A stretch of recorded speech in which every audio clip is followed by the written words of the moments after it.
The Lerana people so that a bay, adding Quizam Malan Nayobenga, Gangwari Dimia, Querani Dimia, no? The Kawani Gilagana, Lebrid and the Winningan is a bit over winning Italy of Panita. Taja, the Kantankara Bianjilagano, Mimiro Saya, Luva, Yaja, Dinkara, the Mara Takuba, no? Kudo Dinkara, John Lupiere. Agudo Dinkarane. A very bon jar of one milk in Agudo Dinkara shoe of Mabo. Ruba Zandin, Ruba Bonyo, Dinkara milk in Ruba was that Dinkara shoe. Aruba Zandija, Aruba Bonyo, Bogo Pika in Anizabi Dinkara shoe. Kuara Mimiga Luba Pido, Bonyabi, Dinkara Takuna, a John Josiah Mount, Taro. Pawaga, do one to a John Josiah you are. Always I jot Dinkara people to have been sure, no? Either the Brisa the Mobago, young and shoot and Nisnegaro. Brisa the Moba did not need it, Siadaman and Trinidad, then you tabooed it. John Janet Pogo, Pima, and nearly there and Lure. Taja Yano Avian Didanama, then Billy Tagaro. A nigga zone kid, Ria Goma, see that Yonago Sabi, Daisy kind. Daisy the A Nisnegaro, Bogo Niva, the Nodri, opinion by my Lasiva. Sina Nigabude, Kana Azengo, Nyane, as in help with Biambi, Omiki. He needs to go, but is at the movement, Bello said to him, but is at the movement, John Joe said it. Hey, John Joe said it, Abema, Yogi, Duragonga, Adega, Yodi, Nanigo, Senator, Shuban, Dabi, and John Joe said, and Lure. Adega, Yonan, the episode by Yonan, Bello said to a needed set of who Tajidaga, John Joe said, please at the movement, the body. Bishop by Yona, Yonazar, Toto Yonanigo, Dindidaga, Namaruba, President, Yamane, Saimare. Taja. The Bobani was I know that the Abenia Vaima, Punso, Tare, a Pungo, Nibi, Bidobo, no? And Niga don't fit a Gonaga Piama, so down needed, see as in the Kubo. Mimiga, Tamata, Yanika, Bogo, Pilo, Dizani, Yamabigo, Lola, down there, Udi Jeffy, so down and Yaba, no? Lomo Dama. Fancy me a gent to Google, Lupido. Lupile, Lura, Lugon, Napil, and Nagonamia, Dilo was who don't like that. You don't maybe got the Madayanika, Bogo Pinilo, Bima, Bima Kanago, so down in a solution. Mimiga, Saruda, Zan Anti, Pop on Shuta, 9 Yogi, Duragon, Chicken, Meswin, Tosuda, Sango, Yucheluga, Yuchen 9. Todo Dilo, a John Joe said, Fine. Nanelli Trinket or Tayam. These Aniga, Shin Devadado, Madegama, Leoja, Dogamasina, Jimmy Devo. Malayoja Bene, they did on the Zaniga, Kanga, Negamasina, Tizanadiaga, in Joe Peter at the Boshi. So the Arilo, a Joe Peter, a Bima, Mimido Gaga. Baramazambo Yokinasina, Baramazango, Amiasa Pabo, Lure. Judia Zambon Sare, Toro Bondigo Yokin, Saya Zandigo, Amiasa Pabo, Lure. Soda Zanet, Wagina solution, Soda Zanja, Yan, Gomba, Lula, Tondaga, so in a disorder Zango, Amiasa Pabo, Lure. Mimi and Yuche, great Aboma, Moody Bare, no? Soja Bazo, Namajo fitted the Hambadi Pimajibo. The Hambadi Pimaya, at least Zajon Lambion Vigilado, Duga Kataba Piasin, Letaka, the Haga Amisi, he handled about Pipa. Toyanoga, Tokataba Piasia, Lanadoma Duga, and Nagami Mania anti Sake. And Nagami Mania anti Sake, Drogo Apo. Zani Andrelo Coso at the Nurana Yangava, Gingua Pipit, Mibia Chonging do Pipit. A Mibia Chonging beat at the Anagam the Mama Shiba Zaya Andre Revia, the Maba Shibaroya, Andre Rego, Pure Queen Pipit, did the Maba Shibago, Wenzali, and Chimuya, Lula Gugunia, Yanines Ragula Piasinga.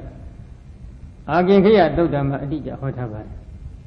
The Maba Shibago, Junior Legilo, Omina Drogo of Venus and Legile, Omimari.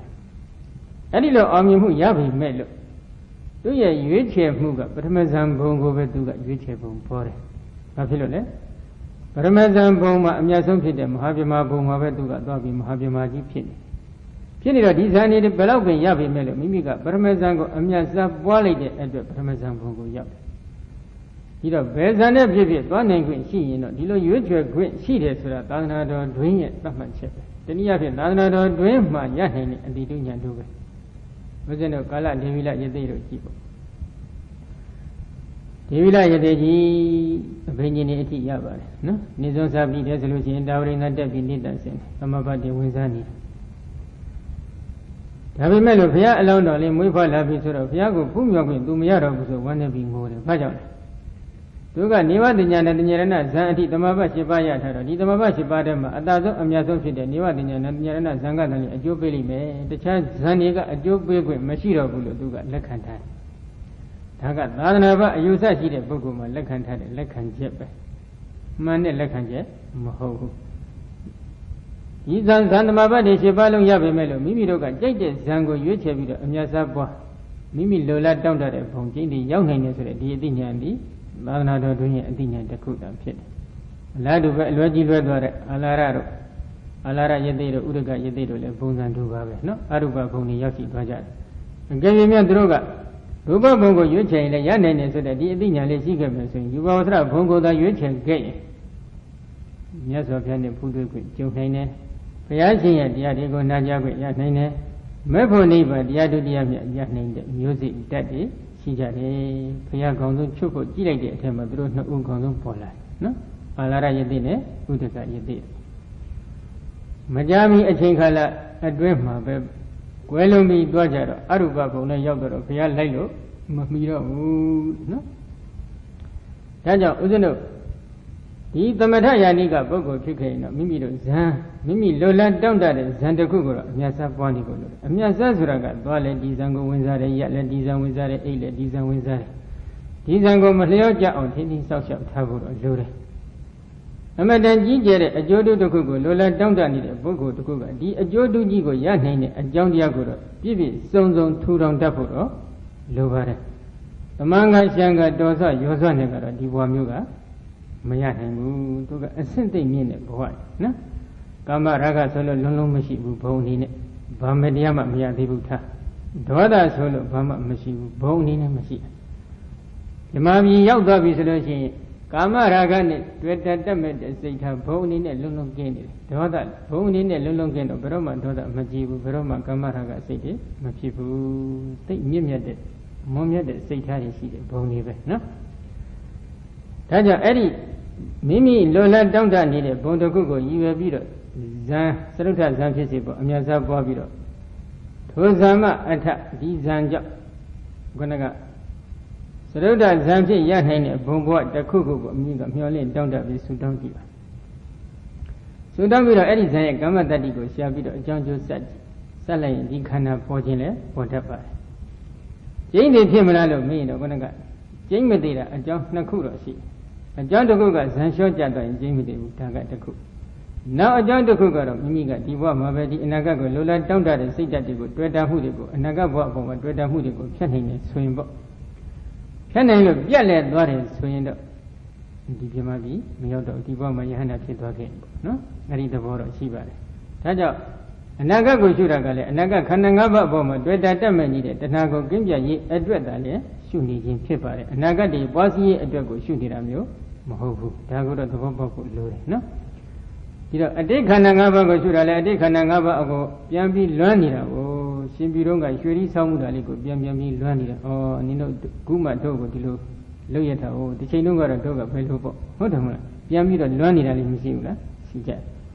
တချိန်ကမိမိလွမ်းနေတဲ့ဒီခန္ဓာ၅ပါးဟာလည်းအနိစ္စတရားဒုက္ခတရားအနတ္တတရားပဲလို့ပြန်ရှုလိုက်တော့အဲ့ဒီခန္ဓာ၅ပါးအပေါ်မှာစွဲနေတဲ့တဏှာစွဲမာနစွဲတိဋ္ဌိစွဲဒီအစွဲတွေပြုတ်အောင်ရှုတာအနာဂတ်ကိုလှမ်းမြော်တယ်ဆိုတာကလည်းတခါတည်းမိမိလိုလားတောင့်တနေတဲ့ဘဝတစ်ခုအပေါ်မှာတွေ့တာမှုတတ်မဲ့မှုတွေကတိတ်အကောင်းပြီဆိုရင်တော့ဒီတန္တရာခိကကျော်နိုင်မလားမကျော်နိုင်ဘူးဒါကြောင့်အနာဂတ်လိုလားတောင့်တနေတဲ့ဘဝတွေဟာလဲဘဝအမိရနေတဲ့ခန္ဓာ၅ပါးဟာလဲအနိစ္စတရားတွေသာဖြစ်တယ်ဒုက္ခတရားတွေသာဖြစ်တယ်အနတ္တတရားတွေသာဖြစ်တယ်လို့ဒီလိုလှမ်းမြော်ပြီးရှုနိုင်မယ်ဆိုရင်လည်းအနာဂတ်ခန္ဓာ၅ပါးအပေါ်နဲ့စွဲနေတဲ့အစွဲတွေပြုတ်သွားနိုင်အဲ့ဒီအစွဲပြုတ်ရဲ့အတွက်ဒီအတိတ်ခါကကိုရှုနေတာဖြစ်ပါတယ်နော်ခုလည်းဒီမှာ အတိတ်ကိုဒါဆိုပြီးတော့ခဏကကာမဝတ်ကနေစပြီးတော့နောက်ကျောင်းပြန်ပြီးသိသိချင်းဒီပရိစ္ဆေသမုပ္ပါအလေကောင်ကနေဖောက်ပြီးတော့အရင်ကိုသွားတဲ့ဤစနစ်မျိုးဖြစ်တဲ့အတွက်နော်အနာဂတ်ဘဝတစ်ခုကိုရည်ရွယ်တောင်းတပြီးပြုစုပြောထောင်နေတဲ့ဒီဇာဏတရားကနေစရှုလို့ရတယ်ခဏကကာမဝဆရကုသိုလ်ကံတစ်ခုကိုပေါ့ပန်းစီမီရေချမ်းလှူနေတဲ့ကံတစ်ခုနဲ့စတယ်ရပါနော်အဲ့ဒီလိုအကြောင်းကျဆက်လို့အောင်မြင်မှုရမယ်ဆိုလို့ရှိရင်တော့ဒီယောဂီသူတော်ကောင်းကဒီအနိကဆုံးဖြစ်တဲ့ခုနကဇာဏတရားကိုတစ်ဖန်ပြန်သိသိပြီနော်သိသိတဲ့အပိုင်းမှာတော့အနိကဆုံးဖြစ်တဲ့အရိယာပုဂ္ဂိုလ်လှမ်းပြီးမရှုခင်မှာအစ္ဆဒဗိဒ္ဓနှစ်ဌာနကိုတော့ယုတ်ထန်ဒီစနစ်တကျပြန်သိသိဖို့လိုတယ်အတုသဖြင့်တော့အစ္ဆဒဗိဒ္ဓကိုဖုဖို့ကြည်အောင်သိသိထားနိုင်တဲ့ယောဂီသူတော်ကောင်းအဖို့ကတော့ဓမ္မယုံလိုင်းစင်ရင်ဝင်နေတဲ့အကောင်းအုပ်စုနန္တရားတွေလောက်ကိုကွက်ပြီးသိသိမယ်ဆိုရင်အလင်းရောင်တွေကပိုအကောင်းလာတတ်တယ်အဲဒီလိုအလင်းရောင်တွေသိအကောင်းလာတဲ့အချိန်ခါမှာဒီလင်းရောင်ကြီးရဲ့အကူကြီးကိုယူပြီးအနိစ္စဆုံးခုနကဘုရားမှာဆူတောင်းနေတဲ့ပြမခန္ဓာဖြစ်စီပေါ့သို့မဟုတ်ဗန်းစီမီရေချလှုပ်ပြီးဆူတောင်းခဲ့တယ်ဆိုရင်လေလူဖြစ်လဲလူတော်လူကောင်းနှက်ဖြစ်လဲနတ်ကောင်းနှက်မြတ်ဆိုတဲ့ဘဝတစ်ခုပေါ့နော်အဲ့ဒီခန္ဓာ၅ပါးကိုတော့ပြန်ပြီးသိသိရတော့ယုံနာကိုသိသိရတော့သိသိပုံနဲ့ဤစနစ်ကတော့ခုနကအတိတ်ဘက်ကိုခုနကတန်းဆူပြီးတော့ခုနကလင်းရောင်ကြီးကိုအနိစ္စဆုံးအရိယာပုဂ္ဂိုလ်လှမ်းအာယုံယူကြည့်လိုက်ရင်မတော်ဒီဆူတောင်းနေတဲ့ပုံလေးပေါ်ခြင်းပေါ်တတ်တယ်ပေါ်ခဲ့ရင်လည်းအဲ့ဒီဆူတောင်းနေတဲ့ပုံမှာဓာလေးပါဖန်ဆယ်လေယုတ်ကလအမုံလေးဖြစ်ပြီး6ဌာန42ခုဌာနယုတ်တွေကိုခြုံငုံပြီးတော့ဓာတ်ခွဲပါအထူးသဖြင့်နှလုံးမှာရှိတဲ့54မျိုးသောယုတ်တွေကိုဓာတ်ခွဲပြီးဟရိယဝတ္ထုကိုမိအောင်ဖမ်းလိုက်ရင်ဟရိယဝတ္ထုမှာအင်းရှင်အနေနဲ့ဝိရိစိတ်တွေမဖြစ်ခဲ့ရင်အမြဲတမ်းလောလောဖြစ်နေတဲ့ဘဝင်စိတ်ကိုသွားပြီးဖမ်းမိလိုက်မယ်ဘဝင်မနောအကြည်ဓာတ်ကိုမိပြီဆိုရင်ထိုဘဝင်မနောအကြည်ဓာတ်ကိုရှေ့တိုးကြည့်လိုက်နောက်ဆုတ်ကြည့်လိုက်ကြည့်ခဲ့တော့ဘဝင်မနောအကြည်တို့ရဲ့ကြား၌ဖြစ်ပေါ်သွားတဲ့ခုနကဆူတောင်းနေတဲ့ဇောဝိတိစိတ်အစဉ်လေးတွေကိုပြန်သိသိလို့ရနိုင်တယ်အဲဒီတော့အဲ့ဒီဇောဝိတိစိတ်အစဉ်တွေဟာမိမိတကယ်ဆူတောင်းနေတဲ့စိတ်အစဉ်ဟုတ်မဟုတ်ကတော့ယောဂီကိုယ်တိုင်ကကိုယ့်ကိုပြန်ဆန်းစစ်ကြည့်ဖို့တော့လိုတယ်ဆူတောင်းနေစဉ်ခါမှာငါမှဗာစိတ်တွေဖြစ်တယ်ဆိုတာကိုတော့ကိုယ့်ဟာကိုယ်တော်တော်လေးတတိထားနော်အဲ့ဒီလိုတတိထားပြီးသိသိလိုက်ရင်တော့မိမိဆူတောင်းနေတဲ့စိတ်အစဉ်တကယ်မှန်နေပြီဆိုရင်တော့အနိကဆုံးဖြစ်တဲ့အတိတ်ကိုအတိတ်ယုံနာကိုသိသိလို့ရခြင်းဖြစ်တယ်အောင်မြင်မှုရပြီဆိုလို့ရှိရင်တော့အတိတ်ဘက်ကိုစိတ်ကိုတဖြည်းဖြည်းသို့မဟုတ်ဉာဏ်ကိုတဖြည်းဖြည်းသို့မဟုတ်အလင်းရောင်ကိုတဖြည်းဖြည်းဆစ်လွတ်ပြီးတော့နော်ဒါဆိုပြီးတော့ယုတ်တရားနံတရားဆိုတော့ပရမတ်ကိုသာအာယုံယူပြီးတော့သိသိသွားပါကြိုးကြပုံလေးတွေတော့ပေါ်တတ်ပေါ်ခဲ့ရင်လည်းဒီပုံမှန်တလေးပါဖန်ဆယ်လိုက်တဲ့အမုံတွေဖြစ်မယ်အမုံတွေဓာတ်ခွဲရင်ယုတ်တရားအဲ့ဒီယုတ်တရားနံတရားတွေကိုတဖြည်းဖြည်းအတိတ်ဘက်ဒါဆိုပြီးတော့သိသိသွားပြီနော်လွန်ခဲ့တဲ့1ရက်2ရက်1လ2လ1နှစ်2နှစ်စသဖြင့်အတိတ်ဘက်ဒါဆိုပြီးသိသိသွားလိုက်တာနောက်ဆုံးကလေးဘွားပေါ့ကလေးဘွားကနေယုံနာနေသိသိလိုက်လို့အောင်မြင်မှုရရင်အမိဝမ်းတွင်မှာတည်ရှိနေတဲ့ယုံနာတွေကိုသိသိလို့ရပြီဆိုရင်ကလရေကြီးတိုင်အောင်ယုတ်ဒီနန္ဒီကိုသိသိပြီးတော့အဲ့ဒီကလရေကြီးတိုင်အောင်ယုတ်ဒီနန္ဒီသိသိမှုကတော့ဦးဇင်းတို့ယုတ်ပိုင်းမှာကာယတတ္တကကလဘာဝတတ္တကကလဟရိယတတ္တကကလဆိုပြီးယုတ်ကလအမျိုးအစားက3မျိုးယုတ်အမျိုးအစား30ဖြစ်တတ်တယ်နံပိုင်းမှာကတော့ရေပုံရအဖြစ်တော့ညာလဲဗာမယ်ပီတိလဲဗာမယ်ဆိုရင်စိတ်စိတ်34လုံးဖြစ်တတ်တယ်နော်အဲ့ဒီနံတရားလေးတွေကိုစိတ်စိတ်ကြသိသိလို့အောင်မြင်ပြီဆိုရင်ဒီယုတ်ဒီနံနေဘယ်လိုအကြောင်းတရားကြောင့်ဖြစ်ပေါ်ရလာရပါတယ်လို့သိကျင်တဲ့စိတ်နဲ့အတိတ်ပဲတတ်ဆူပြီးတော့လှမ်းပြီးယုံနာကိုဆက်သိသိလိုက်တဲ့အခါညတော့အဖြစ်တော့ယောဂီတော်ခံမြတ်မှာတော့ဒီကံဤပုံလေးတော့ပေါ်လာတတ်သို့မဟုတ်သိနေတဲ့ပုံတော့လည်းပေါ်နေတတ်တယ်ဘာဖြစ်လို့လဲဆိုတော့သရဝါရီရဲ့စိတ်ကခုမှယုံနာပရမတ်နေတဲ့ကုလာတာဖြစ်တော့ပညာမှာအကျက်စမ်းများတော့ပြုံးနေဒီပညာကလေးတွေကနည်းနည်းလေးတော့အာယုံအတုံးလိုက်ခဲလိုက်ခလေးတော့ပေါ်တတ်ပါတယ်ဒီနေတဲ့ပုံပေါ်ရင်လည်းဒီနေတဲ့ပုံမှာဖန်တယ်လေးပါဆက်လိုက်လို့ကလအမှုန်နေဖြစ်တဲ့ကယုတ်တရားတွေခြုံငုံပြီးတက်ခွဲလိုက်ထပ်ခွဲပြီးရှိနေတဲ့တိုးကြည့်လိုက်ရင်မသေးခင်ပုံမှာလည်းဒါလေးပါဆက်ယုံနာခွဲဟရိယဝတ္ထုကိုမိအောင်ဖန်ပြီးဟရိယဝတ္ထုမှာမိတွဲပြီးဖြစ်ပေါ်နေတဲ့ဘဝင်မနောအကြည့်ကိုမိအောင်ဖန်လိုက်ရှစ်တိုးကြည့်လိုက်နောက်ဆုံးကြည့်လိုက်အဲဒီလိုထပ်ခါကြည့်ခဲ့မယ်ဆိုလို့ရှိရင်တော့ဒီကံဒီဘဝင်မနောအကြည့်မှာခုနကအကျိုးပေးမဲ့ကံရဲ့စွန့်ရင်တတ္တိကြောင့်ဒီလူဘဝကိုရောက်စေတဲ့ကံရဲ့စွန့်ရင်တတ္တိကြောင့်ကံသုံးဖို့ကာမနမိတ်သုံးဖို့ဂတိနမိတ်တစ်ခုကိုထင်မြဲဓမ္မတာဖြစ်ပါတယ်နော်အဲ့ဒီနမိတ်ထင်နေပုံနဲ့ပတ်သက်ပြီးသဘောပေါက်အောင်ပေါ့ယောဂီတို့ရဲ့အတွေ့အကြုံလေးပြန်ပြီးပြောမယ်နော်ဒီဘွေမနောအကြည့်မှာသူကဘာထင်နေလဲဆိုတော့သူတေကံဤဘွေမနောအကြည့်မှာဆက်လိုက်တော့50ရွယ်အမျိုးသမီးဘဝတစ်ခုအမျိုးသမီးတဦးပေါ့ဒီ ဒီမျိုးသမီးကဘာလုပ်နေတယ်လို့မေးရင်ဇီတော်မှာဆွမ်းနေပန်းနေလှူဒန်းနေပန်းပန်းလှူဒန်းနေတဲ့ကံအာယုံလာထင်ကံအာယုံလာထင်နေတဲ့အချိန်ခါကျတော့ဆွမ်းလှူနေတဲ့ကုသိုလ်စိတ်စေတနာတွေကဇက်တက်ဖြစ်နေတယ်ဖြစ်နေတဲ့အချိန်ခါကျတော့အဲ့ဒီမှာဆွမ်းလှူတဲ့ပုံမှာပြောင်းပြီးတော့ဓလေးပါးဆက်ယုံနာပြန်ခွဲကြည့်ရဆွမ်းလှူနေတဲ့ပုံကိုအဲ့90ရွယ်အမျိုးသမီးဘဝကိုဓလေးပါးဆက်ပြီးတော့ယုံနာခွဲလိုက်တော့ဘဝေမနောကြီးကိုမိအောင်ဖမ်းလိုက်ရင်သူ့ရဲ့ဆူတောင်းနေတဲ့စိတ်အစဉ်ကိုပြန်စိုက်လို့ရတယ်ဘဝေမနောကြီးနှစ်ခုရဲ့ဂျာမှတလည်းဒီဝိသိစိတ်တွေကဖြိုးဓမ္မတာရှိတော့ဘဝေမနောအကြည့်ကိုသိသိတတ်တဲ့ယောဂီကဒီဘဝအကြည့်ရဲ့ဂျာမှဖြစ်ပေါ်သွားတဲ့ဝိသိစိတ်အစဉ်ကိုသိသိဖို့သိမခက်တော့သို့တော့ဝေမနောကြည်မိရဲ့အတွက်ဘာကိုပထမသိသိတတ်ဖို့လိုတယ်လို့မေးရင်တော့အရိယဝတ္ထုယုတ်ကိုမိအောင်ရှုတတ်ဖို့လိုတယ်အတိတ်ကဖြစ်ခဲ့တဲ့အရိယဝတ္ထုပဲနော်ဒီတော့အဲ့ဒီ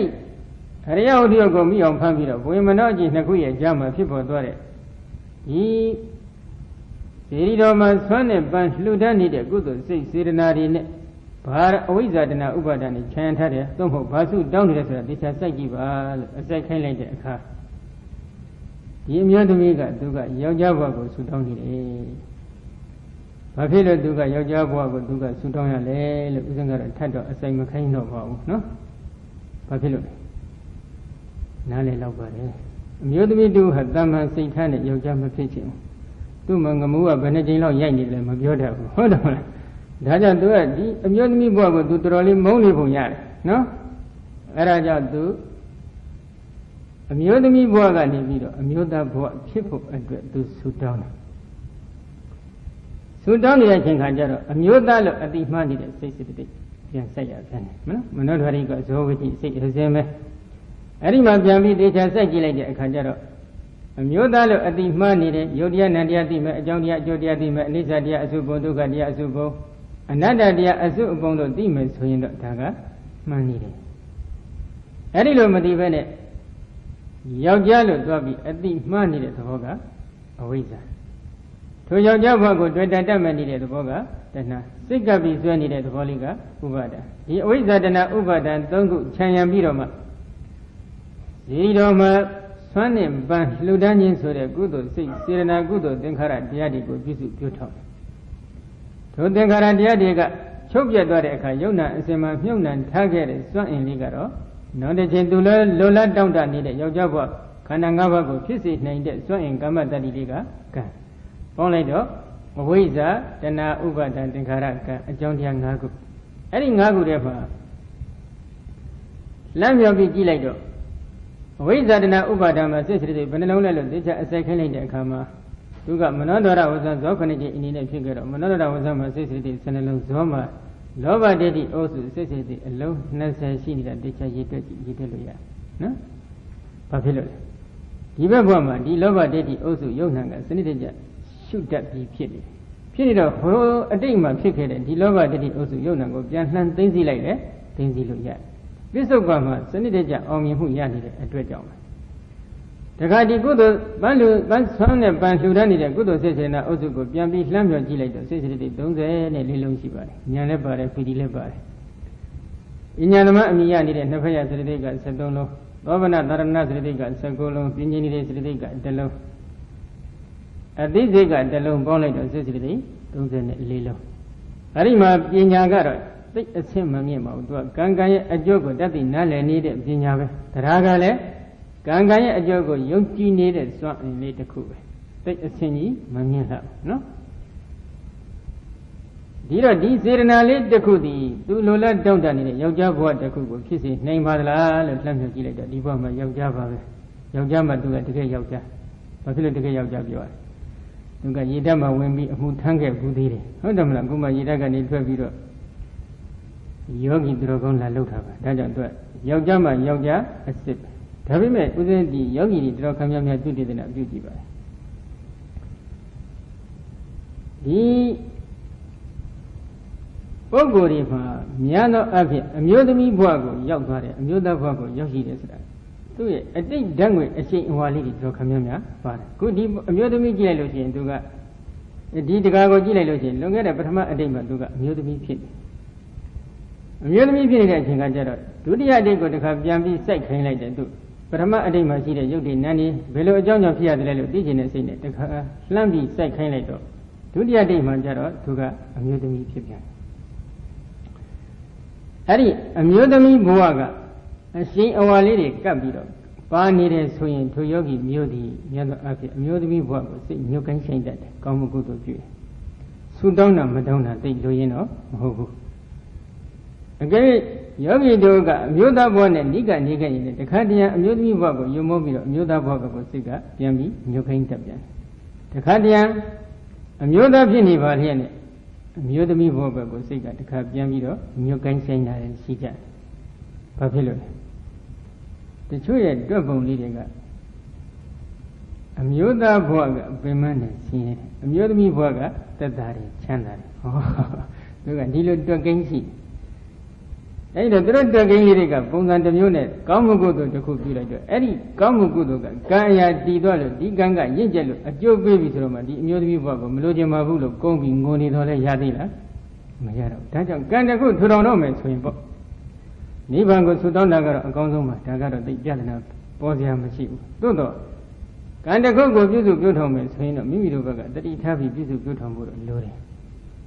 ကောင်းမှုကုသိုလ်တစ်ခုပြုပြီးဆုတောင်းလိုက်တယ်ဆုတောင်းလို့ဒီဘဝတစ်ခုရပြီးမှမလိုချင်ပါဘူးဆိုပြီးထိုင်ငုံနေတော့လေဘယ်လိုမှမဖြစ်နိုင်တော့ဘူးဒါကတော့တတိထားရမယ်နော်ကဲသူကဒုတိယဒိတ်ကိုဆက်လိုက်တော့သူကအမျိုးသမီးဘဝပါပဲဒီအမျိုးသမီးဘဝမှာသူကဘယ်လိုပါရမီမျိုးစေ့တွေပြုစုပြုထောင်ခဲ့ပါသလဲလို့လှမ်းမြောက်ပြီးကြည့်လိုက်တော့အယောစုကမ္မထံကိုသူကအဖြူကတိုင်းကူးပြီးတော့စနစ်တကျရှုတတ်တယ်သရုဒ္ဓဇံသမာဓိစိုက်အောင်သူကရှုနိုင်တဲ့ယောဂီတူဖြစ်တယ်ထိုသရုဒ္ဓဇံသမာဓိကိုအခြေခံပြီးတော့ပဲယုတ်တိနန္ဒီကိုစနစ်တကျပရမတ်ဆိုင်အောင်ယုတ်ကလနံကလတ်တွေတက်ခွဲနိုင်ခဲ့တယ်ပရမတ်ကိုညံ့မြင်ဆိုင်အောင်ရှုပွားသုံးသပ်နိုင်ခဲ့တဲ့အဆင့်တည်းရှိတယ်သို့တော့ပရိစ္ဆာသမုပ္ပါမရှုနိုင်ဘူးဝိပဿနာပိုင်းအတ္တိမကူးနိုင်ဘူးအဲ့ဒီမှာသူကဒီဘာဝနာကံလေးကသူ့ကိုလာပြီးတော့အကျိုးပေးတယ်ဆိုတော့ဘာဖြစ်လို့အကျိုးပေးတယ်လို့မေးရင်သူကဒီကဏီကာလမှာသူကအမျိုးသမီးဘဝကိုပဲပြန်ပြီးတော့စိတ်ကညှို့ကိုင်းဆိုင်တယ်ဘာဖြစ်လို့ညှို့ကိုင်းဆိုင်လဲနိကပ်ဖို့တော်တော်လေးရှိပုံရတယ်ညံသောအဖြစ်ဘဝကိုတွေ့တာတက်မဲ့တဲ့အထက်မှာအမျိုးသမီးတွေကမိမိတို့ရဲ့အမျိုးသမီးဘဝကိုပို့ပြီးတွေ့တာတက်မဲ့တဲ့စိတ်ထားရေပုံရအဖြစ်တော့ညံသောအဖြစ်ပို့ပြီးညံတတ်တယ်အမျိုးသားတွေမှာကအမျိုးသားဘဝကိုတွေ့တာတဲ့စိတ်ထားမရှိဘူးလားလို့မေးတော့ရှိတယ်တော့ရှိတယ်တိုးတော့တွေ့တာတဲ့ဓာတ်အားကိုကြည့်လိုက်ရင်တော့အမျိုးသမီးကနည်းနည်းလေးဓာတ်အားပို့တဲ့သဘောရှိတယ်နော်ဒါကြောင့်သူ့ရဲ့ဒီဘာဝနာကံဒီဘာဖြစ်လို့အကျိုးပေးရလဲလို့မေးတော့တခြားသူ့မှာအကျိုးပေးဖို့ရအခါခွင့်မသိတဲ့ကံဒီရှိခဲ့ရင်တော့ဒီဘာဝနာကံလေးကလာပြီးတော့အကျိုးပေးတတ်တော့ကံဒီကဒီလူဘဝအမျိုးသမီးဘဝကိုအကျိုးပေးနိုင်ပါလားလို့မေးရင်တော့ဘာဝနာကံဒီမှာဥဒ္ဒနကုတခြားကံကအကျိုးပေးဖို့ရအခါခွင့်မသိရင်ပေါ့ဘာဝနာကံဒီကဝင်တော့အကျိုးပေးတတ်တယ်သို့တော့အဲ့ဒီဘာဝနာဒီကံဒီလူဘဝကိုအကျိုးပေးတဲ့ဘာဝနာကံကတော့ခုနကအပ္ပနာသမာဓိလို့ခေါ်တဲ့ဇန်သမာဓိအစစ်အထိရောက်နေတဲ့ကံမျိုးမဟုတ်ဘူးအဲ့ဒီကံဒီကအကျိုးမပေးဘူးအဲ့ဒီအပ္ပနာသမာဓိမရောက်ခင်ပရိကမ္မသမာဓိဥပ္ပစရာသမာဓိအခိုက်မှာဖြစ်ပေါ်နေတဲ့ကုသိုလ်ကံဒီကလည်းဘဝတစ်ခုကိုအကျိုးပေးမယ်ဆိုရင်ကာမဝဆရာဘဝကိုတော့အကျိုးပေးနိုင်တဲ့စွမ်းအားရှိပါတယ်နော်အဲ့တော့ဒီနေရာမှာယုံနာကိုသိသိနေတဲ့ကံဒီကအကျိုးမပေးနိုင်ဘူးလားဆိုရင်တော့အဲ့ဒီယုံနာကိုသိသိနေတဲ့ကံဒီကတော့တခြားကံတွေကအကျိုးပေးဖို့ရအခါခွင့်မသိခဲ့ဘူးဆိုရင်တော့သူဝင်ပြီးအကျိုးပေးနိုင်တဲ့စွမ်းအားရှိတယ်ဆိုတာကလည်းပတ်တယ်လို့လည်းဘုရားရှင်ကိုယ်တော်တိုင်ဟောနိဒာနဝက်ကတန်ရုပ်ပါဠိတော်မှာစေရနာတုတ်တန်ဆိုပြီးကံတွေကို၃မျိုးလောက်ခွဲခေါ်တဲ့အပိုင်းမှာကံတစ်မျိုးကဒီပိုင်းနဲ့ဆိုင်တယ်နောစေဘိခဝေစေတတိနောစေပကဗေတိအထာစေအနုသေတိအာရမဏမေတ္တဟောတိဝိညာဏတထိတိယဘိခဝေจิตယံတို့နောစေစေတတိအကယ်၍စိဇောကြုတ်ကိုအထောက်မှုမရှိခဲ့သည်ဖြစ်အံကုသိုလ်ကံသို့မဟုတ်အကုသိုလ်ကံတစ်ခုသံဃာဝတ်ကိုလက်ပတ်စေတတ်တဲ့ကံတစ်ခုကိုဖြစ်အောင်ကြိုးစားမှုလည်းမရှိဘူးနောစေပကဗေတိအကယ်၍ဝိတ္တနေရှင်တွဲ၍ကြံစည်စိတ်ကူးမှုလိမဖြစ်ခဲ့သည်ဖြစ်အံအထစေအနုသေတိထို့သောပင်မဖြစ်ပါတော့လည်းပဲအနုတ္တိယတကိဉ္ဝရနေခဲ့ပါမူအာရမဏမေတ္တဟောတိဝိညာဏတ္တထိတိယ ဝိညာဏတဏ္ဍတဖဘောတဲ့ပရိသန္တိကိုဖြစ်စေနိုင်တဲ့ကာမဝိညာဉ်ဤထိတရားတည်ခြင်းကအာရမဏဒီမန္တရာဟုတ်ကိုဤပဲတောင်းတပြီးတော့ယုတ်တိနန္ဒီသိသိနေတာမဟုတ်ဘူးအဲ့ဒီအပိုင်းမှာတော့ဝိပဿနာဘိုင်းဆိုပြီးတော့အထက်ကရာကအဖွင့်ထားပါတယ်နော်ဝိပဿနာကံဒီပဲမန္တရာဟုတ်ကိုမျှော်လင့်တောင်းတပြီးတော့ဒီဝိပဿနာဘာဝနာကမ္မထံကစီးပြနေကြတာမဟုတ်ဘူးနိဗ္ဗာန်ကိုရည်ပဲတောင်းတပြီးတော့နိဗ္ဗာန်ကိုလိုလားတောင်းတတဲ့စိတ်ထားနဲ့ဒီဝိပဿနာဘာဝနာကမ္မထံကစီးပြနေတာဖြစ်တယ်အဲ့ဒီလိုစီးပြနေပေမဲ့လို့တခြားကံဒီကအကျိုးပေးဖို့မတန်ရင်သူကဝင်ပြီးတော့အကျိုးပေးတော့သူ့မှာအဝိဇ္ဇာတဏဥပါဒံခြံရမှုမရှိဘူးလို့ဒီလိုတော့ပြောမယ်မပြောနိုင်တဲ့အကြောင်းရှိဘယ်လိုလဲဆိုတော့ဒီသန္တရာဟုတ်ကိုရည်ပဲတောင်းတပြီးဒီကံကိုပြုစုပြောထောင်တာလည်းမဟုတ်ဘူးထားယောက်ျားဖြစ်ပါလို့ဖြစ်ရပါလို့မိန်းမဖြစ်ရဘာလို့ဤစသည်ဖြစ်သုတောင်းမှုအဝိဇ္ဇာတဏဥပါဒဏ်ဤလဲခြံရံထားမှုမရှိဘူးပဲထားတော့ဒါပေမဲ့လို့ဒီပုဂ္ဂိုလ်မှာအထစေအနုသိတိအနုတ္တိယဓာတ်ကကိဝတည်နေအောင်မယ်ဆိုရင်ယောက်ျားဖြစ်ခြင်းနေတဲ့ဓာတ်ငွေအမျိုးသမီးဖြစ်ခြင်းနေတဲ့ဓာတ်ငွေအဲ့ဒီဓာတ်ငွေလေးတွေကိုဥစ္စရအနုတ္တိယဓာတ်လို့ခေါ်ပါတယ်စိတ်အစဉ်မှာဥပါတိပင်အနေအဖြင့်ထိုကောင်းမှုကုသိုလ်ပြုစဉ်အချိန်ခါမှာထင်ရှားမဖြစ်ကိုပေါ်ခဲ့ပေမဲ့လို့နောက်တစ်ချိန်မှာအခါခွင့်သိလို့ရှိရင်ဖြစ်နိုင်တဲ့စွမ်းအင်လေးပေါ့ယောက်ျားဘဝကိုစိတ်ညှို့ကိုင်းဆိုင်နိုင်တဲ့စွမ်းအားအမျိုးသမီးဘဝကိုတွေ့တတ်မဲ့တဲ့စွမ်းအားအဲ့ဒီစွမ်းအားလေးကတစ်ချိန်မှာဖြစ်ခွင့်ရှိနေသေးတယ်ဆိုရင်ပေါ့ဒါအနုတ္တိယဓာတ်လို့ခေါ်တယ်အဲ့ဒီအနုတ္တိယဓာတ်ကကိဝနေရင်လေဒီအနုတ္တိယဓာတ်ဒီဘင်းလျင်ကိလေသာဝအရာမှာတည်ပြီးတော့ခုနကကမ္မဝကသက်ဆိုင်ရာဝိပါကဝခေါ်တဲ့အကျိုးကိုဖြစ်စေနိုင်တဲ့စွမ်းအားလေးရှိအောင်တွန်းအားအနေနဲ့တွန်းပို့ပေးတယ်။ဒါကြောင့်ဥစဉ်တော့ဝိပဿနာကံတွေကလည်းအကျိုးပေးတော့အခုဒီယောဂီသူတော်ကောင်းမှာသူအကျိုးပေးတဲ့ကံကိုလှမ်းပြီးကြည့်လိုက်တော့ဒီဘာဝနာကံကအကျိုးပေးနေတယ်။ဘာဝနာကံကသူ့မှာအယုရှုတဲ့ဘာဝနာကံလည်းရှိတယ်အဖြူကတိုင်းကိုရှုနေတဲ့ဘာဝနာကံလည်းရှိတယ်။ယုတ်တိဏ္ဍကိုသိသိနေတဲ့ဘာဝနာကံလည်းရှိ။အဲ့ဒီဘာဝနာကံတွေကဘယ်ကံကနေအကျိုးပေးတယ်လို့မေးရင်တော့ဒီအဖြူကတိုင်းမှာဇံပေါက်နေတဲ့ကံကအကျိုးပေးတာတော့မဟုတ်ဘူးအယုကတိုင်းမှာလည်းဇံအထိတော့ပေါက်နိုင်တယ်ပထမဇံအထိအဖြူကတိုင်းကတော့သမာဘ၈ပါးလုံးပေါက်နိုင်တဲ့စွမ်းအားတော့ရှိနော်အဲ့ဒီသမာဘတွေကလည်းအကျိုးပေးတာမဟုတ်ဘူးအယုကိုပฏิကူလအနေနဲ့နှလုံးသွင်းခဲ့ရင်လည်းပထမဇံသမာဓိစိုက်နေတယ်ထိုပထမဇံသမာဓိကလည်းအကျိုးပေးတာတော့မဟုတ်ဘူ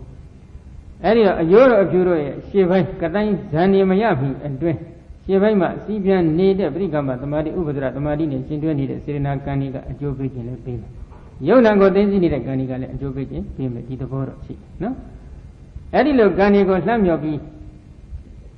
စိုက်လိုက်တဲ့အချိန်ခါမှာဒီဘာဝနာကံကအကျိုးပေးနေတာတွေ့တော့ခုနကတွေ့ပြီဆိုတဲ့အခါကျတော့မှယောဂီသူတော်ကောင်းကဘာလို့ ရလဲဒီအဝိဇ္ဇာတနာဥပါဒံပေါ့ခုနကပထမအတိတ်ကိုကြည့်ရင်ပန်းစီမီလှူနေတယ်ယောက်ျားဘဝကိုဆူတောင်းတယ်အဲဒီတော့ယောက်ျားဘဝကိုဆူတောင်းနေတဲ့စိတ်အစဉ်ကမနောဒရဝဇ္ဇဇောခဏကျအနေနဲ့ဖြစ်နေတဲ့လောဘဒိဋ္ဌိအုပ်စုလောဘဒိဋ္ဌိဥဆောင်နေတဲ့ဇောစိတ်အစဉ်ပန်းစီမီဆွမ်းနဲ့ပန်းလှူဒန်းနေတဲ့ကုသိုလ်စိတ်စေရနာတွေကသင်္ခါရအုပ်စု34နော်အဲ့ဒီတရားတွေမှာခုနကကာမတ္တတိလေးကိုတစ်ခါပြန်ပြီးရှာရဘာဖြစ်လို့လဲဒီတရားတွေဒီသူတို့ကအနိစ္စတရားတွေဖြစ်ပြီးတဲ့ထိုယုံနာအစဉ်မှာဖြစ်ပြီးထိုယုံနာအစဉ်မှာပဲပြတ်သွားတယ်ပြတ်သွားပြီမဲ့လို့နောက်တစ်ချိန်အကျိုးကိုပေးနိုင်တဲ့စွမ်းအင်သူမျော်လင့်တောင်းတနေတဲ့ယောက်ျားဘဝကိုပေးနိုင်တဲ့စွမ်းအင်ကာမတ္တတိလေးယုံနာအစဉ်မှာမြုပ်နာပြီးမှသာလေသူကချုပ်ပြတ်သွားတယ်အဲ့ဒီစွမ်းအင်တတ္တိလေးကိုမိအောင်တော့လှမ်းပြီးရှာဖွေရရှာဖွေတဲ့ဘက်မှာယောဂီတော်ခမည်းများကတော့တချို့လဲတထိုင်တဲ့သဘောပေါက်သွားတာရှိ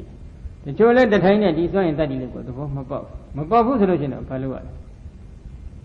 ထိုဥပတိဖြင့်အနေအချင်းထင်ရှားဖြစ်ပေါ်နေတဲ့ဒီသင်္ခါရတရားတွေကိုပဲထက်သိသိပြရထိုသင်္ခါရတရားကခုနက34ဆွမ်းနဲ့ပန်းလှူဒန်းနေတဲ့ကုသိုလ်စိတ်စေနာဥစုဒါကိုခေါက်တစ်ခေါက်ပြန်ထက်သိသိလိုက်တဲ့အခါ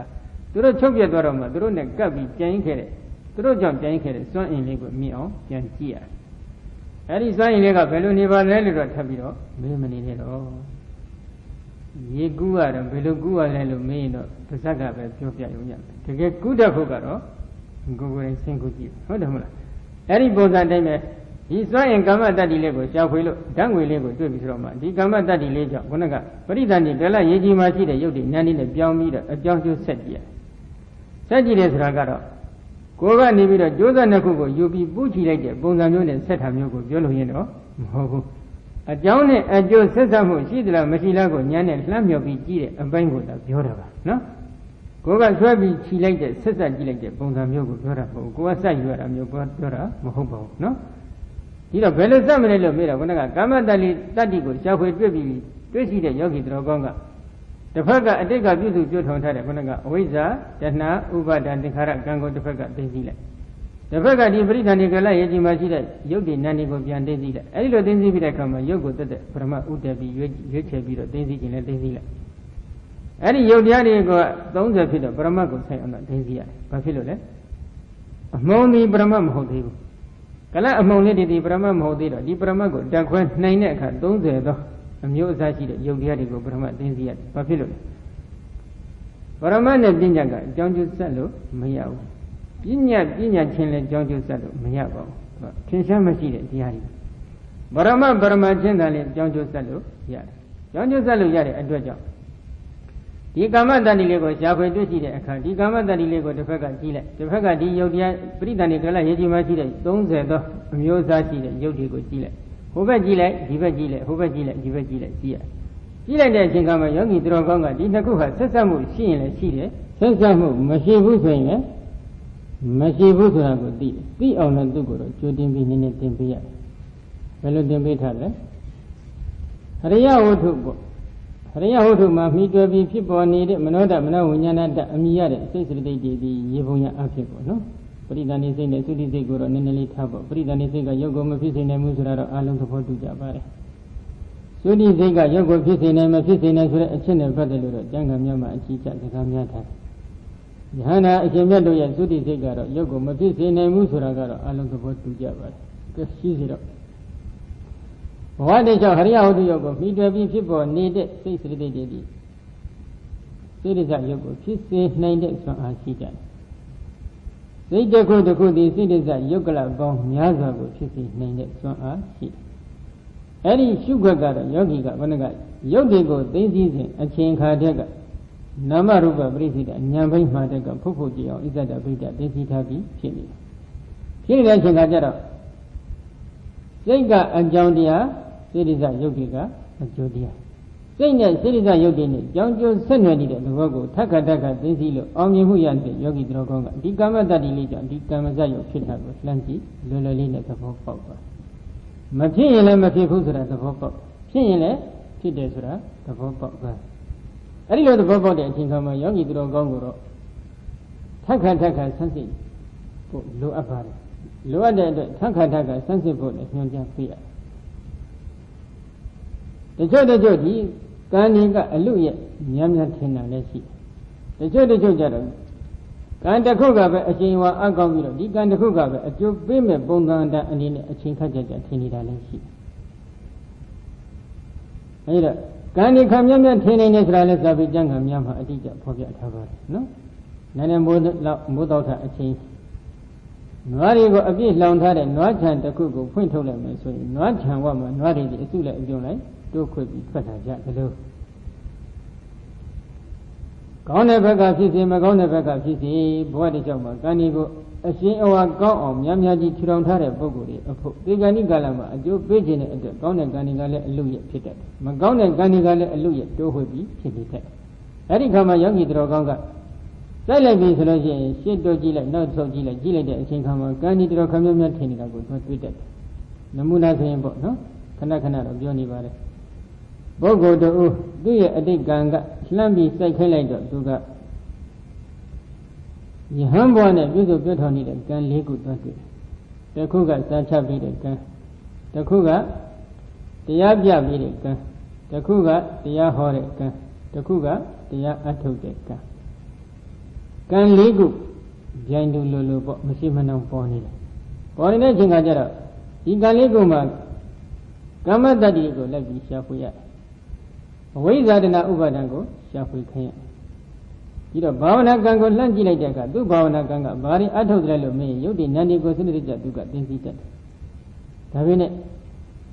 ဒီယုတ်နန္ဒီကိုအကြောင်းကျိုးဆက်ပြိဿသမုပ္ပါကိုမရှုဘဲနဲ့ယုတ်နန္ဒီကိုပဲအနိစ္စဒုက္ခအနတ္တတော့သူကအရှုဖွားသုံးသပ်နေခဲ့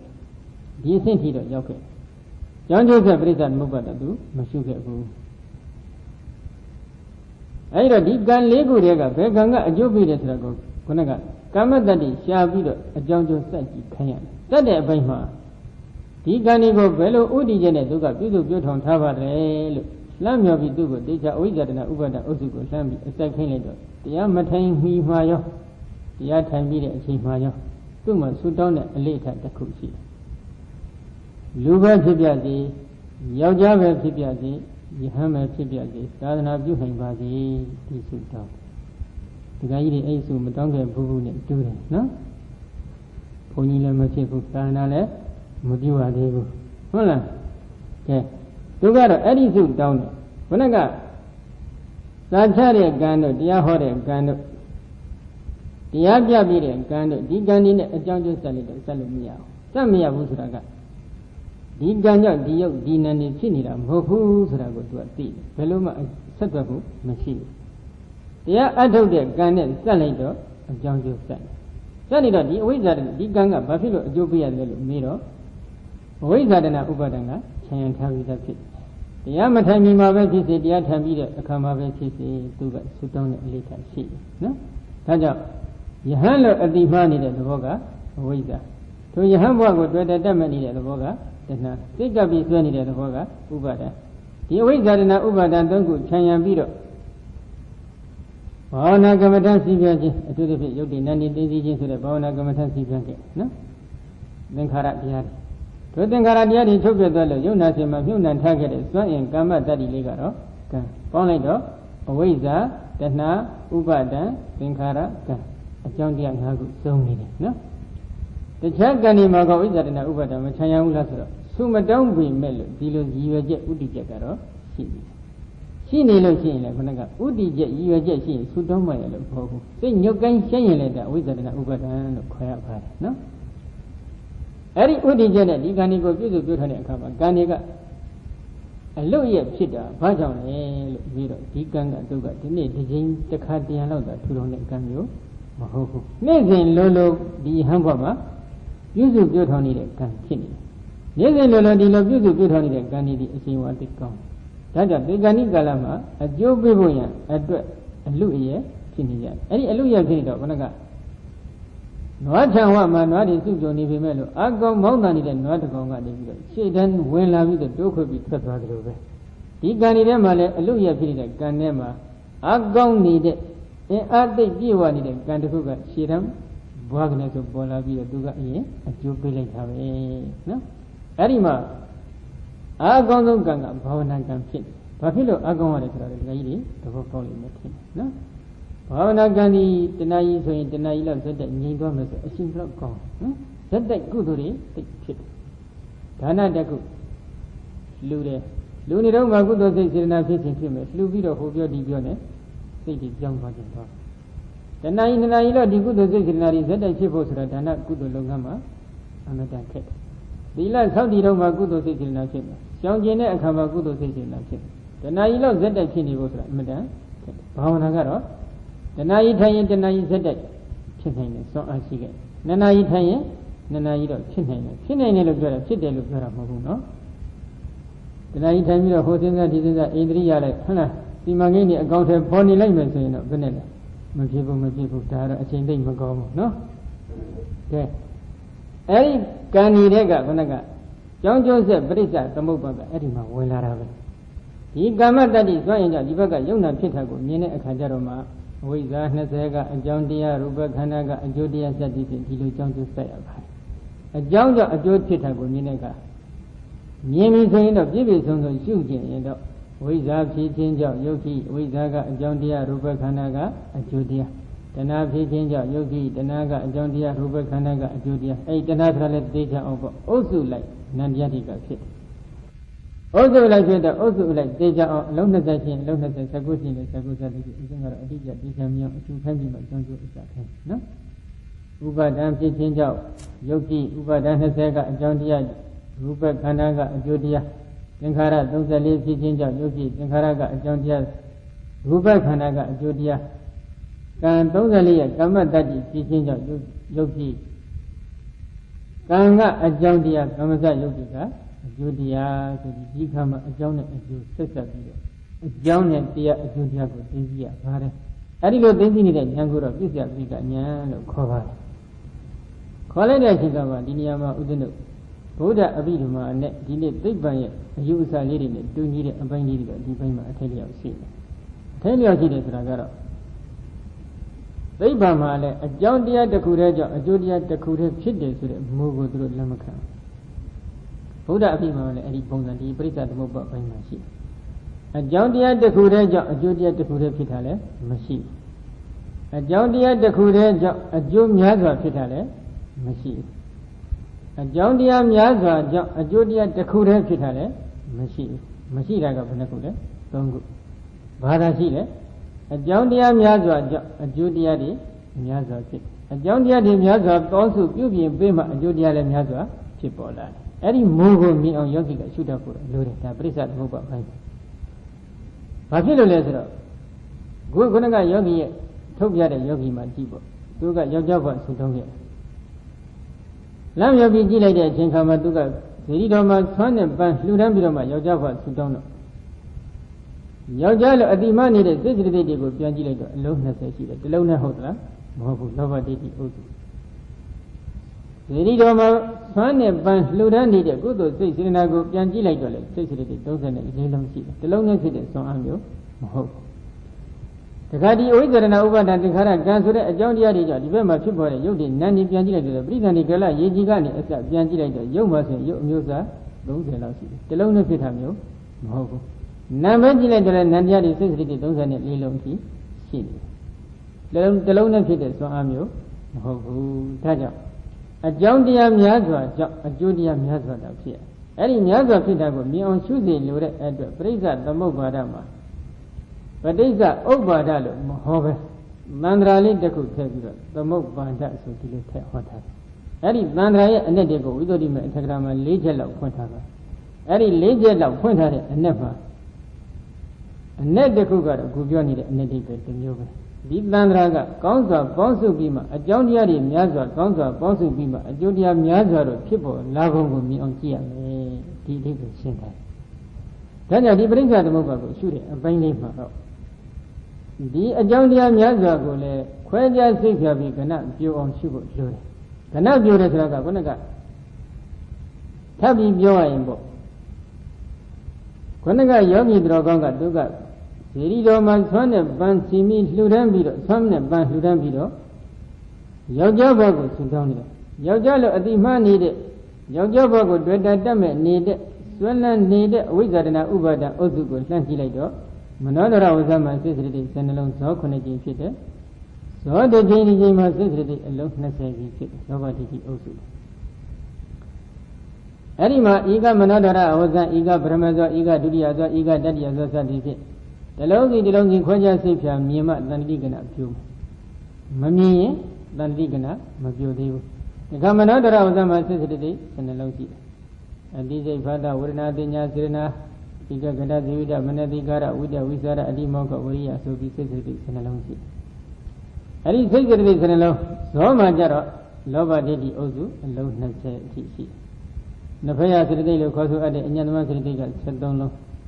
မောဟအရိကအနုတ္တဘဩဒိဇလို့ခေါ်ဆိုအပ်တဲ့အကုသလသန္တရဏအကုသိုလ်အလုံးနဲ့ဆက်ဆံနေတဲ့စိတ္တိက4လုံး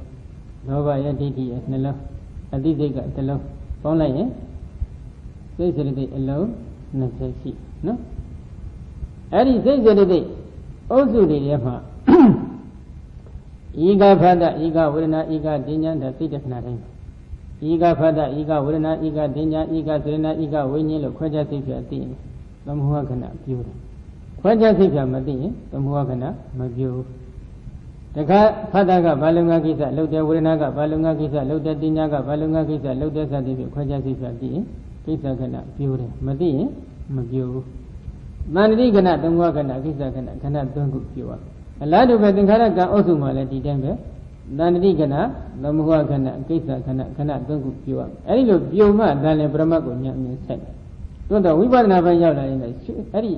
အဝိဇ္ဇာတနာဥပါဒအုပ်စုကိုရှုနေတဲ့ဉာဏ်မှလည်းသန္တိကဏသမုဟခဏကိစ္စခဏပြုရသင်္ခါရကံကိုရှုနေတဲ့ဉာဏ်ဘက်မှလည်းသန္တိကဏသမုဟခဏကိစ္စခဏပြုနေရနှစ်ဖက်လုံးပေါ့အရှုကံနန္တရား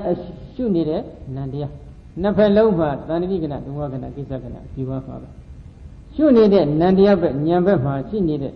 Gana, don't you go, Aramana Gana, so we did a phone call. No? I didn't know I did view on Chokabi, shoot him up, Brahmago, Yami said, Hey, Brahmago, Yami Sema, Di Brahmana, Di Brahma, Bello Sessa, needed, so that Bongama Yogiga, Shulo, Yama said. Any Kajaroma, Gonaga, Sakudara Witi, Dora Witi, Gana Dora Witi, Dimadora Witi, Gadora Witi, Manadora Witi, Kora Witi, and then things had it, Nandia de Go. Sidia Kana, Dakota Kuma, Kanangava, Napo, Bombido, and John Joseph, Yeshua, no? I didn't know Bishop Bama, Chiponi, Kanangava, a John Diadigo, Shafi, a John Diani, a Jodiago, Desi, Bongango, Omihu, Yagadi, Swing, Palawam, Di Devi Bizia, Bizia, the Mobana, the Maza, and Nagadibi, Ederahi, Bizia, Bizia, the Mobana, the Maza, the dog Odan, the dog Boglova, Nati, Doda, Dinkara, Boza, Evadi, to Ada, to Dinkan, we Deradi, Yambana, we Badana, Dinkara, the Lekana, Yada, Brinyanama, Namoha, we not need to Grasamen and nearly the tip of Punta, no? Nearly the study. Paviole. Di Devi, Dingle, Bizia, Jondia, the Dalila, Bizia, the Mobana, the Maza, a Jondia, Gozomi, Pipola, Jagono, Jodia, the Dalila, Gandani, Sija, Lego E. A Digi Ladole, a Jondiani, a Jodia, Vesile, Diludi or Sexua. Showing not a identical Shubo Malula, Lova Laviana. Now a day the Kuna go long Malalo Main, Dilobo. Soon I may swing a day says a bones and no? Allow this you a Mesra Davaga, Barminia, Yama Adija, Damaja, Masifi Melo. Yajin let it over, Suba don't that daughter moved it, Davaga Giri, Tungo, Slamio, Gila, and Droya. A Bini Haralo, Kosu Ada, Barmi Pigaya, Sadin, Barmi Pigaya, a Chingala, Ati, for Yabi, Shuparari, Butuya. No? Did a Mahanaga is a Gavadin and TV Barmi Pigaya at the Gavadin Ati Shupari, Tony C. Ega Davaga Nabato, the Dinshin, Gavadin Ati, Barmi Pigaya at the Barmi Pia, a Chinka Gala, a Binihara. Sudu Bandhare, a Chinka, a Binihara, Yadigo, good on her, a Chin, Flan Sugar, no? Eri Tongo, no movie of Bukamale, Nimiro, Barmi music, Chirongaya, Boa, Ati, shooting game, and sing the Bukama, no? A Deji Redole, a Johnny, a Jodia, Mimi, Nagadidole, and Nagadevi, Bizia, Bizia, the Mobana, the Maza, and Nagadevi, no, Nagagalan, Leve. Bizia, Zewa, a Jondia, Dodi, Dalian, Lago, Bizia, the Mobana, the Maza. A Jondia, go, Jami, Pibola, Jagono, a Jodia, Dodi, Dalian, Lago, Dandi, Hija, Lego, Nagajilan, a Jondiani, a Jodia, set Dizia. A Dimale, a Jondiani, a Jodia, Sidelo, Dizia. A Nagamale, a Jondiani, a Jodia, Sidelo, Dizia. Eddie Daisy needed, Nyanguro, Bizia, Briga, Nyalo. Mako Bene, a co the new people. Adana, Brigaha, said the Dilodone, and don't know the Kulesi. Kunaga, Bizo Bankananga Barogo, a Jondia Shabu, a John Ajo Denzide, a Banguro, this year, Brigaha. A Dimale, a John, a Jo, a Nagale, a John, a Joshi, Lampi, Denzide, a Banguro, Adana, Brigaha, Brigat in Quado on Dilodone, no? Dila di by the good yoga leaders in Briga, Banamoshi of Lesero, and Hamushi of Ruba Brigaha, Yogo Dinzi, Dinzi Resranyana, Bancha Yura, no? Aruba Brigaha, Nango Dinzi, Nabadonjaro, Ruba Brigaha, Yonango, Dinzi. Eri Yonango Dinzi Abema. Nama Ruba Wawatana, so that Lungan the Kula Yonobi Padova. Pogo that the Dina Nego Gibido. Pogo that the Waziwa Ada Mashi Yonamia, the CE, Lotilo, Pancha Mandaya. Eri Briga Domio Bida, Kajaroma, Gonaga, Bisogan, Kanangabaru, a John Diago, Shafu Bido, a John Dian, the Goa. A Joe Kanangabago, Buddha Dinzide, a John Joe Dinzide, Lunganguro, Kizia Briga. A day male, a Jondiani, a Jodia, Bisobale, a Jondiani, Nagale, a Jondiani, Jodia, Flan, Dinzide, a Bangaro, Adana, Briga. Only the Briga for the Mutidale, Namio. Eddie Briga, Namio, the Vegan candidate, Drogoni, Goda, we button us, sure, me, Savi Tanganga, no Java. Dodo, the lone at the Vegan Macati. ဉာဏ်တို့နေသေးတဲ့ပုဂ္ဂိုလ်တွေအတွက်ဒီအကြောင်းတရားအကျိုးတရားခန္ဓာ၅ပါးတို့ကိုတလုံးစီမှာလက္ခဏာရတ္တပိစုပရပရဌာနိအဖြစ်သိသိဖို့လည်းအထက်ကရာများကအတိအကျညွှန်ကြားထား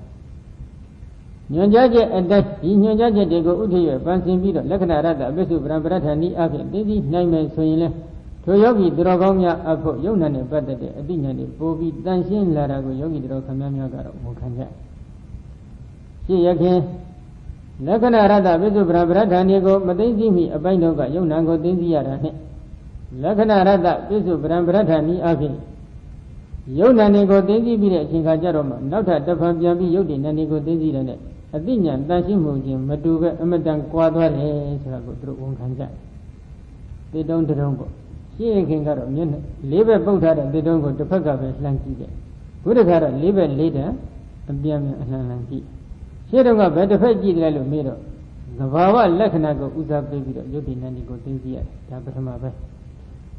သဘာဝလက္ခဏာဆိုတော့လက္ခဏာရတ္တပိစုပရပရဌာန်၄ချက်ထဲမှာလက္ခဏာအပိုင်းပါတယ်လက္ခဏာကိုဥစားပေးပြီးတော့ယုတ်တိနာနေကိုသိသိလာရကနေအောင်မြင်မှုရတဲ့အခါမှာဒီယုတ်တိနာနေရဲ့ရတ္တနဲ့ပိစုပဋ္ဌာန်ပဋ္ဌာန်ကိုပူးတွဲပြီးဆက်လက်သိသိရတဲ့လုပ်ငန်းခွင်ပဲနော်အဲဒီလိုသိသိလို့ခန္ဓာ၅ပါးမှာဣဇဒဗိဒ္ဓဌာနနဲ့သိသိမှုအောင်မြင်ပြီဆိုလို့ရှိရင်တော့ကြောင်းကျိုးဆက်ပရိစ္ဆသမုပ္ပါသဘောတရားတွေကိုလည်းလက္ခဏာရတ္တပိစုပရပရဌာန်ဤအဖြစ်တဖန်ဆက်လက်ပြီးတော့ပဲသိသိရပါတယ်အဲဒီလိုသိသိလိုက်ပြီးတဲ့အခါကျတော့မှယောဂီပုဂ္ဂိုလ်က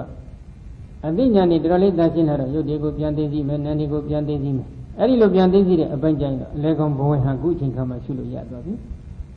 ပရိစ္ဆာန်ဒီခန္ဓာ၅ပါးကိုရှုရရင်ဒီပရိစ္ဆာန်ဒီခန္ဓာ၅ပါးရဲ့နေရာမှာ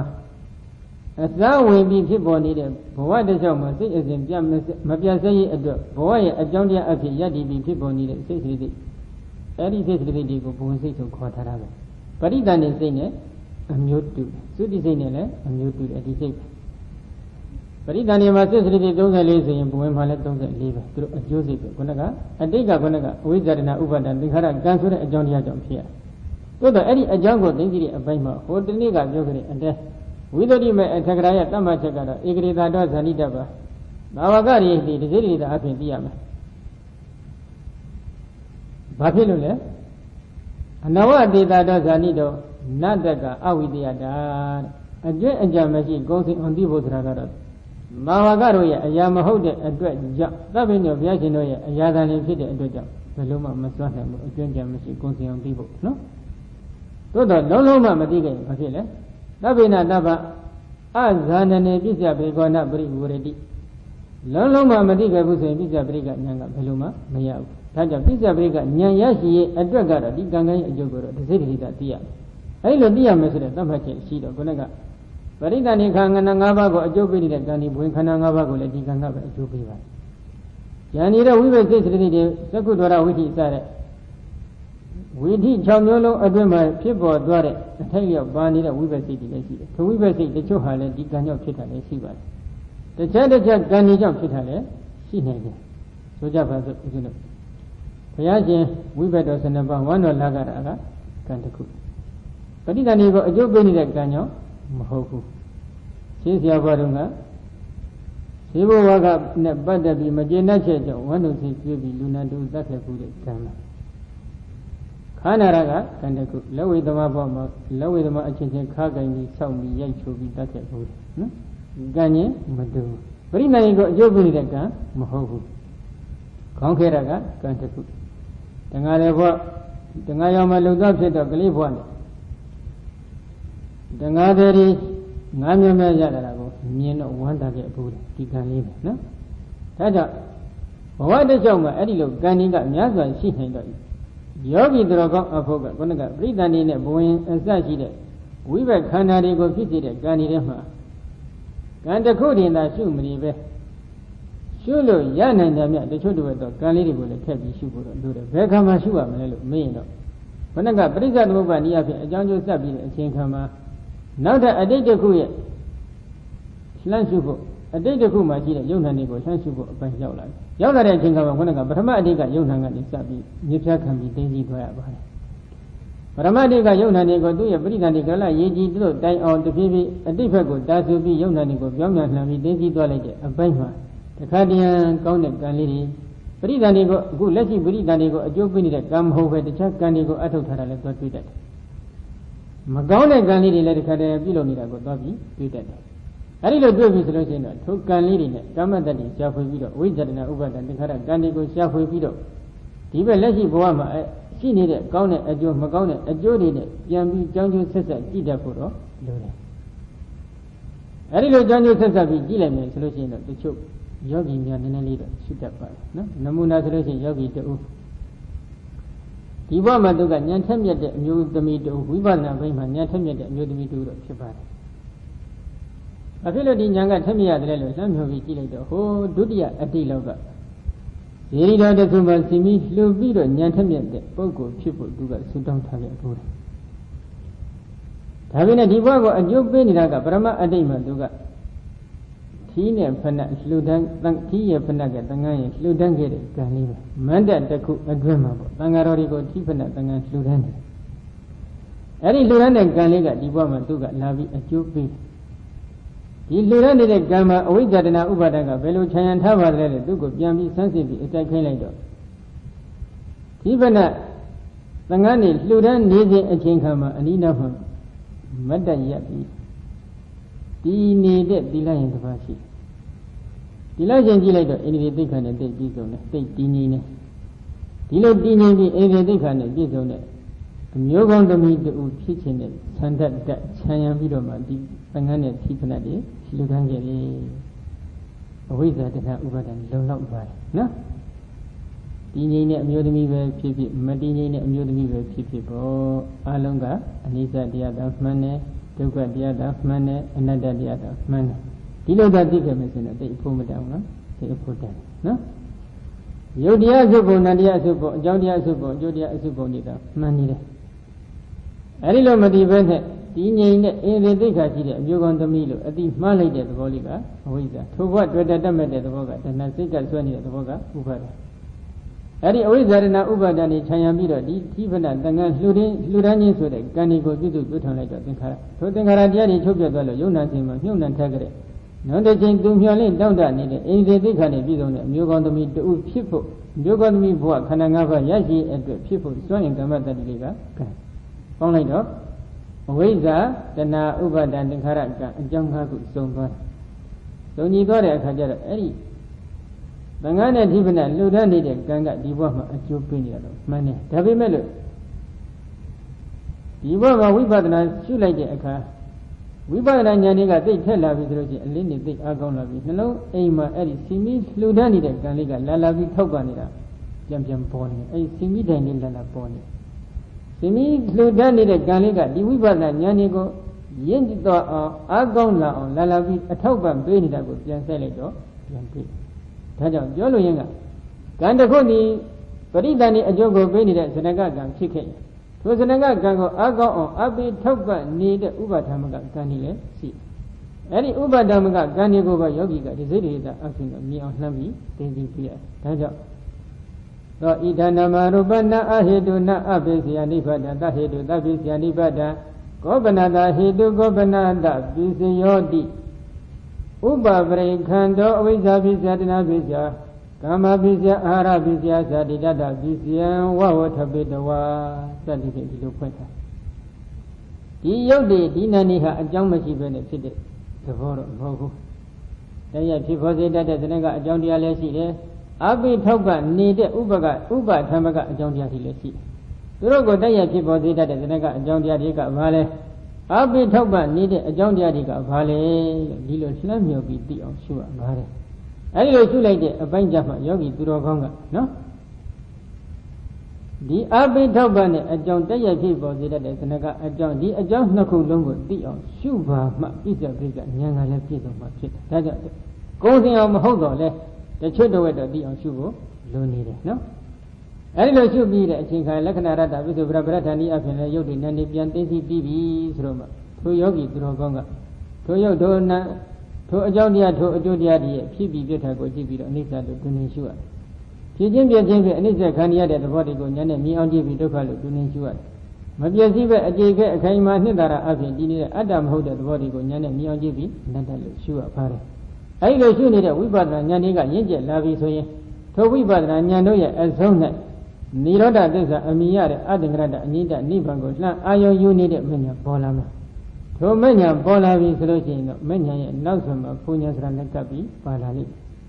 ထိုမဉ္ဇဉ်ဘုံညာတို့ဖြင့်သိရတဲ့အတ္တကရတအနိဒနိဗ္ဗာန်ကနိရောဓသစ္စာထိုနိဗ္ဗာန်ကိုလှမ်းအာယုံယူနေတဲ့အရိယမတရားနဲ့ကျင့်တွဲနေတဲ့မဂ္ဂင်တရားကို၈ပါးသို့မဟုတ်6 9ပါးပေါ့နော်ဟိုအထက်ပိုင်းဇန်နေပေါ့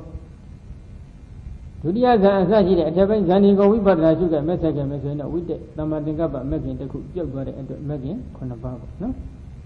အဲ့ဒီမဂ္ဂင်7ပါးမဂ္ဂင်9ပါးကမဂ္ဂသစ္စာပေါင်းလိုက်တော့အဲ့ဒီချိန်ခါမှာသစ္စာ၄ပါးစုံညီသွားမယ်ကဲသစ္စာ၄ပါးစုံညီတဲ့အပိုင်းလောက်အထိအခုတော့အကျဉ်းချုပ်ပြောပြီးပြီနော်အကျဉ်းချုပ်ပြောပြီးတော့နောက်ထပ်ဒီတက္ကရာသမုဒိယနဲ့ပတ်သက်တဲ့မေခွန်းတစ်ခုတက္ကရာအကြောင်းမေးပြီးပြီတက္ကရာသမုဒိယအကြောင်းမေးပြီးပြီမေးပြီးတော့နောက်ထပ်ဝိသကဒါယကာကြီးကဓမ္မဒိဏဘိက္ခုနီမကိုဖတ်ဆက်ပြီးမေးလေတက္ကရာနိရောဓတက္ကရာနိရောဓတိအယေဟုတ်စတိကတမောနုကောအယေတက္ကရာနိရောဓဟုတ်သောဘဂဝတ္တာတိအယေရှင်မဓမ္မဒိဏတက္ကရာနိရောဓတက္ကရာနိရောဓတိ